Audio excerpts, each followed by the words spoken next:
Political Science lecturer at the University of Ghana Department of Political Science, and also the head of the Center for European Studies. Good morning to you, sir, and thank you very much for joining us here on the Morning Star.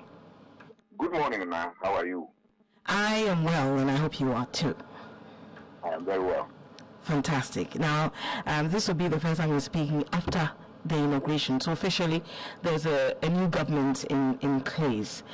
So we'll start the conversation first from the inauguration day itself and the address, your general assessment of the address, and then we'll proceed from there. I think the inauguration went on as the organizers planned it. In fact, so beautiful, colorful. It was full of pomp and pageantry.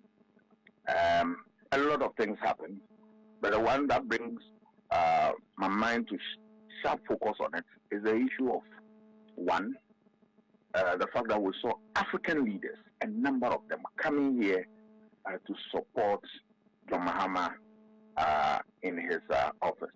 That was a great one. It gives you an idea that there's a renewed confidence in Ghana.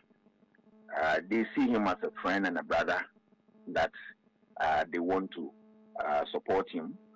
And for me, it is something that the international relations scholars around him will take note and take advantage so that we can leverage on that. What is more interesting about that is the fact that you saw giant leaders coming here from Africa, particularly Nigeria. You know, they brought 3 presidents, current and 2 past. That was very significant. And then we saw other leaders from Latin America, and then the German head of state. You saw the president, and then others who follow suit. So it tells you that this government has a good will. All that it has to do is to nurture it and develop it, and then leverage on it for the benefit of Ghana. 2 was the issue of, that smooth process of power changing from one government to another without any incident. For me, that was the crux of the matter. As a student of democracy, we believe that for you to consolidate democracy, there is what we call the turnover test. The government must change hands from one government to another without incident. And this is what we've seen. And we've seen a number of them. Gradually, we are deepening the frontiers of our democracy and consolidating it, because that is the only sign that gives you the hope in that this democracy will survive. Aside other things, it is one of the indicators we as students of politics will look at. That yes, people vote, but when it comes to change of power, then it becomes something else. We had it smooth. My hope and prayer that we continue to deepen the process and make sure that it lasts forever.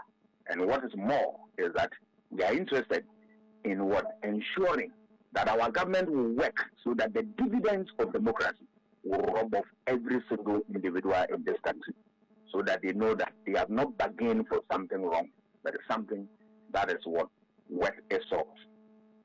Then, having said this, we also saw the way the outgoing government also continue in the process to hand over power.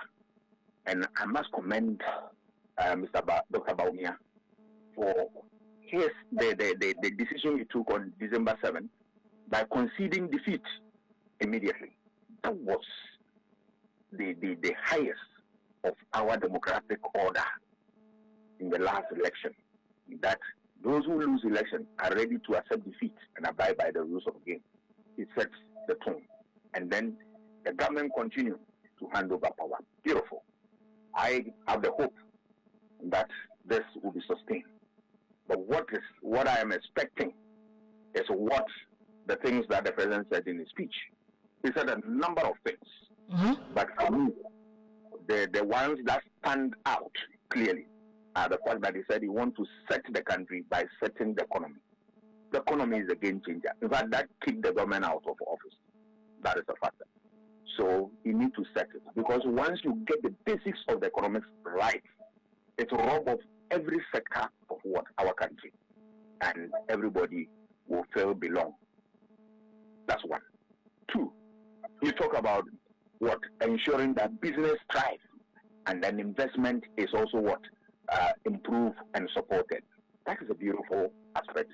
All that I'm praying is that you should be able to walk the talk and let the fruits of this type of enterprise be realized. You talk about government and constitutional governance and what? Constitutional reforms. It is critical that having practiced democracy for such a long time, there's a need to what? Take a back seat, reflect on them, and then look at the system, and where it needs to be improved, we improve it without delay. Of course, the guiding principle is the Constitution, the fundamental law of the land. We have used it over the years, and we've seen some loopholes. It is unfortunate that the NDC government, which Professor Piaggio and his committee handed that constitutional report to, they did not work on it. This time around, I'm sure the president will take advantage of that report and look at what can be done in addition to this, and then ensure that there are constitutional changes, and that we'll be able to what? Realize something meaningful. Because there are a lot of things that need to change in our constitution. We need to work on that. He talked about accountability and corruption. Yes, it is critical. If you look at the fact that we spend a lot of our resources go into wrong hands, particularly corrupt people within the public space. I want him to walk the talk and make sure that we're able to reduce corruption to the minimum. We'll reduce it. It can be done if the government decides to apply itself to it. It can be done. And I am happy that he has started with the aura, irrespective of the noise that is going on. It is to be expected, but they should continue and let the aura work, and so that we reap the benefits of what he promised us. What I was disappointed in was the fact that the president did not find a space in his speech to include the fight against galamsey. And better late than never. I believe that if he is listening, or his people are listening, they should include that, so that the galamsey fight can be sustained. Look, the fight against galamsey is one that cannot be stopped. It must continue, and it will bring a lot of benefits for our society. What are some of the benefits we can get if we manage this thing well? Make sure that you get the boys who are doing this thing, get them licensed to engage in what? Proper small-scale mining. That you can be sure that the environment will be protected, water bodies will be protected, and then the lives of individuals will be safeguarded. Above all, you are going to rake in money. The statistics show that within a quarter of last year, small-scale mining alone, the country was able to rake in about $2.2 billion. How much are we looking for in IMF with all the conditionalities? $3 billion. So imagine all things being equal. We engage these boys in a professional and a proper manner to undertake this small-scale mining. 6 months, we should rake in more than $6 billion. Why are we sitting on money and yet we are poor? No. I think the government must take the bull by the horn and then work these things out. Just last quarter, the quarter of last year, the government was able to employ 1 million people under small-scale mining. So if we develop that place, there are a whole lot of benefits that will come from it. And we'll save our water bodies, we'll save our forests, and then the environment, and we'll save lives. And we'll be able to create employment for the young, teeming youth who are without jobs.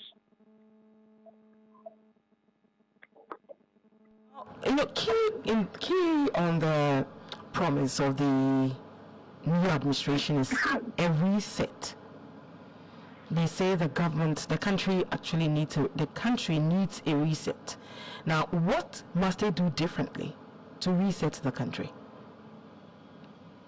First of all, there are a lot of corrupt practices that have occurred under President Akufo-Addo's watch. This must be investigated, and those who are found culpable must be brought to book. If you don't punish them, you embolden others to take the same route and then leave us all what? In distress. Governance goes with responsibility and by extension, accountability. So he should be able to enforce the accountability rules and make sure that we operate from a clean slate. And that is the beginning of what? Setting the country. You tie it to what? Improvement in the economy. You make sure that a few things ought to be done in this short time, within that 120. They should figure them out, the ones that can be done in no time. Don't waste time. Hit the ground running and do them. There are some which are long-term and medium-term. Then you work gradually to also what? Meet those what? Needs and aspirations. Tied to this, you should be able to look at, areas that we can rake in money. Because now we are in short supply of fuel. There are a lot of things that we need to commit ourselves into doing. We need resources. So the government must find, reasonable means to rake in the needed resources to drive home its programs and policies. And one place you can start off is the e-levy. Even though government promised that they want to jettison that, I have a contrary view. I support the e-levy through and through, in the sense that it is able to give us a lot of resources. If they think that the burden, the tax burden, is too much, then you can reduce it. But taking it off, I disagree vehemently. Because under the state capacity, particularly the strategic capacity of the state is supposed to generate revenue and run its own affairs with that revenue.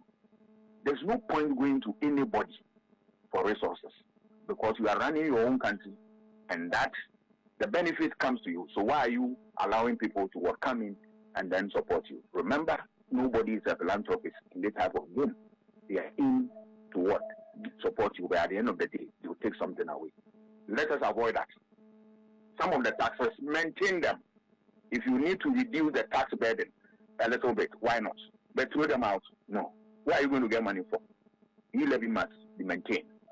If they can work on the magnitude of the taxation, fine. But apart from that, it should be maintained. Other levies which need to be maintained, maintain them. Those you see that they have outlived their usefulness and they are really nuisance, you can look at them and then throw them away. But all these things, we should not forget about the recipient of these actions, the people. Engage them. You see, one thing about good governance is that there must be stakeholder engagement. Once you engage those who matter in the issues we are talking about, at the end of the day, if you reach a decision and they are part of it, they are part of that decision. So when that decision comes under attack, they are quick to respond to it and come in handy to support you. These are some of the things that I expect this government to be able to do.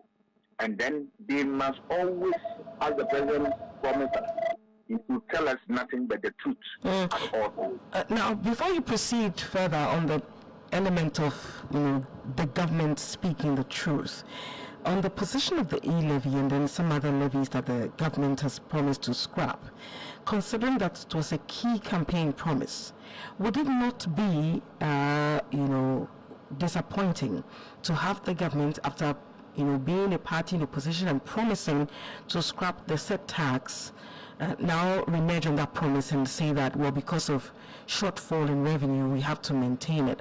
Would it not be stabbing the people that voted for you, maybe because of that in the back?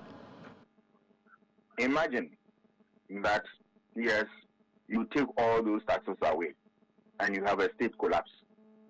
What benefits would it be serving for the people who are looking for those to be scrapped. All right. What you can do in this regard, which would not be a total what, reneging on your promise, is that, look, the tax as of now is about 1%. You can reduce it and tell them that, yes, this is part of the process. We can reduce it when we get to a certain level and there's a need to take it off. We can take it, but for starters, we can reduce it and rake in some money and use the money more often than not. The money we derive from these things, they go into wrong hands and wrong pockets. That when the people are assured and that it is going to be used judiciously, and they see evidence of that, they themselves will tell you that this and this and this, these taxes, you can maintain and work on them gradually until you phase them off within the system. This is how we govern. Governance is back and forth. It is give and take. So there are certain things that confront you. You need to come to the people, explain, and move on. If you are afraid of criticisms and you are afraid to step on toes, you remain still in government. And that is the essence of good governance. Continue to engage stakeholders and continue to win their support and explain issues to them and let them also contribute to their decision. And that is the best that can happen to any government. Now to your point about the need for them to constantly be truthful to the people of Ghana. It is one of the cardinal principles in governance that you proceed with integrity and you proceed with the truth. Remember, you are not doing your own private business. You are running business on behalf of the state. The people are owners of that business. Let them know at each point in time what is happening. Don't keep them in the dark. You do that at your own peril, because then when people get to know that you are taking them for a ride, they have no choice than show you the door on every 4 years at December 7th. It is important because then you bring everybody at speed with the events that's happening, and that is the best way that you govern. You govern me, and then you let me know how far you have come. What are your challenges? Can I be of help? I should be of help. You should also hear me. Right? Governance is like the natural law principle. Hear the other side. Hear our side too. We the people, hear our side. Not only your side. Hear our side. And put them together and make meaningful. More often than not, leaders don't want to hear us. And that's why they get it. Who are our judges? We ourselves are our own judges. So if you don't hear us, a time will come. I'll do a certain action. I want to undertake a certain action, and you'll be forced to hear me. And what is that action? I vote you out. I know they have seen it all. They've experienced it. Look at the goodwill that the MPP had. They blew all away because at a point in time, they became incorrigible, recalcitrant, and they were not prepared to listen to wise counsel. Remember that 2 heads are better than 1. So whatever it is, even if somebody is proffering wrong ideas, listen and make the best out of it. They did not listen, but that is history. They will learn their lessons and they will learn it in a hard way, so that the next time when they get power, they will not joke with the people's power. Now people have seen sovereignty, political sovereignty, that the power of the people to vote and express themselves, and it is clear. People like us will die and support this adventure. That all the time, people will express themselves through elections and decide who should govern this country at a point in time. We are ready to die for that cause. One of the issues that have come up after the government took office immediately is the threat or the looming power outages. Yesterday, a 12-member committee was formed to ensure that the issues are speedily addressed so that we don't go into a full-blown doomsday situation. Now, could this have been, first of all, could this have been averted? And I'll ask you about the response subsequently, but could this have been averted? This is something I'm sure was not something that was unknown to the incoming administration during the transition process. Why couldn't they, ensure that the outgoing administration dealt with that before handing over? How could they have done that when they were in opposition? The best they could have done is to speak about it, which they did. But the government all fell on deaf ears. The government did not listen, deceiving the public into believing that there's no doomsday. You heard those statements. No doomsday anywhere. We are repairing. We are, improving the system. Doomsday, all the noise about doomsday and the nonsense of it. Today, the reality is staring on our faces here. That is why I'm telling you that, look, you don't govern with lies and deception and manipulation. No. Because in governance, there is always a day for reward and punishment. Because when the people get to know the truth, I tell you, you take the path of either rewarding you or punishing you. It is just a matter of time.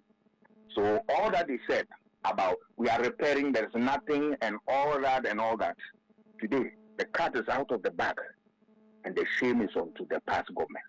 That reality is here. We know it. But once you said that you want to govern, it means that you have what it takes to address our challenges. The old order has changed, and that we should chart a path that brings hope, smile on the faces of the people. This government, the good news is that it has done it before.